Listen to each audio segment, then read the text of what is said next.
Welcome to the White Table Talk Show. On this show, we talk about everything women, helping women lighting up solutions from the darkness of the past and inspiring women all the way to greatness, equipping them to be outstanding in the corporate world, marketplace, ministry, family, and every sphere they find themselves. And on this maiden edition of the White Talk Show, I have my sister here. Here with me is Father. Hi. You're looking great. And this is Olaide. and we are on the White Table Talk Show. And on this maiden edition, we'll be talking about child trauma. You would agree with me that at every point in time, each of every one of us, or like I observed, 5 out of 10 women has gone through one childhood trauma or the other. So today, we want to talk about those crucial topics, and I have with me my sister. So, Fade, what do you understand by child trauma? Okay, well, trauma itself has been defined as a distressing and disturbing event. So, the time when it happened, it doesn't matter. It could be over a period of time. So, something that is distressing, something that has altered a proper functioning of a person's path. Yeah. So like a distortion, something has changed the way things are for someone. And when we now put childhood to it, so it means that that particular event happened when someone was growing up. What's the age now for childhood? From zero, to yes. So something has happened. It could be physical, it could be medical, it could be psychological, it could be anything that has happened that has altered the normal, proper functioning of an individual. So it could be anything, it could be psychological, it could be mental. What's the shoulder? Well, yes, trauma also could be physical from the psychological aspect of it. Probably domestic violence. Some children are exposed to domestic violence. And it could even be maybe an accident that happened that the child survived, but they're not able to actually move on from the effects of it. And this case could actually cause another PTSD, that post-traumatic stress disorder, which actually manifests in so many ways is to affect a person as a whole. It affects it affects from the childhood into adulthood. Yes, that's it. And sometimes these events, they are things that you never get over. Yeah. Some of them you never like. Sometimes I feel a flash of light just at the corner of my eyes, like an event. I remember, Like a deja vu. this thing has happened before. Yeah. So the response. Sometimes I think we don't have control over some of these events. We can't really stop them from happening because everybody goes on different paths in life. Yeah. Okay, an example is you have parents who take care of their children, who watch over them. But they go to grandma's place for Holidays. holidays. You can't control who grandma invites over. True. And then something just happens there. Yeah. Maybe a young guy who is, whatever he's going through, he wants to experiment with a young girl. Yeah.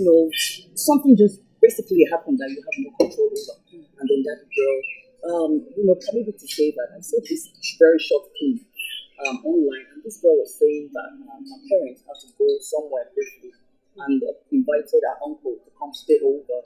And I think he was going to pass the night. Okay. And she put the younger ones to bed and then went into her room. Of course, it's my uncle, big deal. So she sleeps, and then the uncle comes and it's just her. And she said she never talked about it. And in that moment, I remember many things happened to me that I never spoke to my parents about. And now I'm wondering, why didn't I even talk to them? Sometimes it's not even because they will not listen, it's because there wasn't that rapport to sit down and say, Mommy, do you know what happened? And she said she couldn't tell them because she didn't know whether they were going to How do we going to chastise respond? her, Respond even to it? blame her. All this, what were you doing? Did you open your legs? All those kind of stuff. And then, she grew up with that advice coming to me on the first thing. And in the other events, I remember that from when I was maybe in primary 2, exactly. And when we were in primary school, that was when Ghana had a major problem and they had all the Ghanaians come here to teach. Nigeria. Right. And this, my committee teacher was a Ghanaian 70-year-old man. His wow. tooth were not even completed. Wow. The teeth wasn't complete. I remember that weekends we go there for extra coaching. And this particular day, How attractive can the parents should they be? Of course, I'd always been tall. Yeah. So what I remember was just trying to track me into his room. Wow. A bachelor, living alone, facing a. So I remember that I was just struggled. Yes, I broke it. okay. And that was the last Saturday I ever went. I don't even know what I did to convince my parents to not That you allow had me to go to back go there. to- But I remember that I never mentioned it.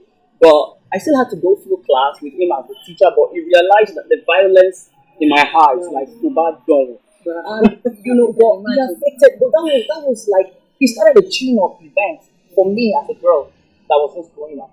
I mean, it was just me, my parents, and my brothers. I mean, I had men that my father would not invite me to. It was a safe haven. Yeah. So now someone coming to, so that's a seed. Or what we did was a seed. Yeah. So I was my GSS done. So we wanted to go back to my primary six teacher, a Ghanaian also, to say thank you, was a fantastic teacher and all of that. And he made sure the first girl left, and then I was the only one, and he was just trying. At first, I was wondering, what was he trying to do? And I saw that he was trying to pin me. And I don't know how I broke free, but that was another thing coupled with that first one That you've not talked about.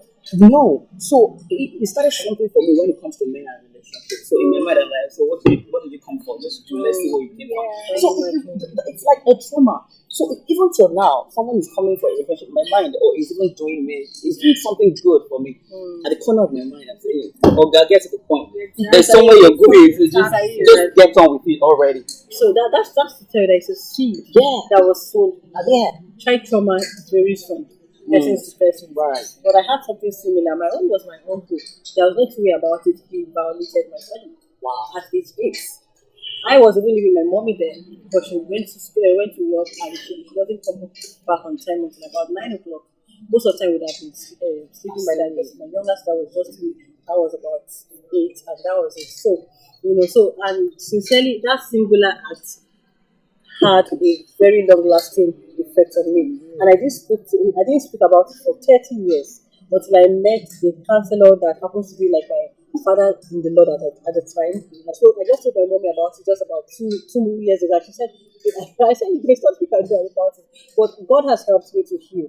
But the truth of the matter is that was a scar. It's really affected me on how I flowed with the opposite sex for a very long time. You understand? The friendship was really tough, I didn't even want do you understand? Yeah. So there was just this fringing, Yeah. so it's really affected. So it took time. Trauma never it doesn't heal. No, it doesn't go away, but it heals It heals. and it transcends. So I will still come back to how our parents can cop this, but I want to go to Laide. What was the experience like? I think having this discussion is very, very, very important. For me, childhood trauma. I was traumatized when my mom left.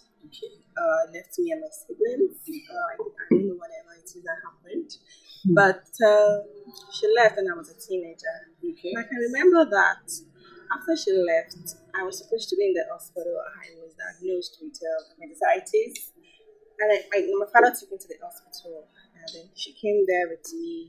She was there with me throughout the operation, and then I was about to go home. The day I was going to go home, she just left me there, and she went away. She was with me While while I was in the hospital, while I was in admission, and she left me to go home with my father, and then she went away. I mean, I don't know, but She never came back? of course they're separated. She came stay with me in the hospital, and they were separated prior to my hospitalization. And after that, there is really nothing there's nothing that can compare to the love and the care of a mother. Yeah. And as much as I now, as a mother myself,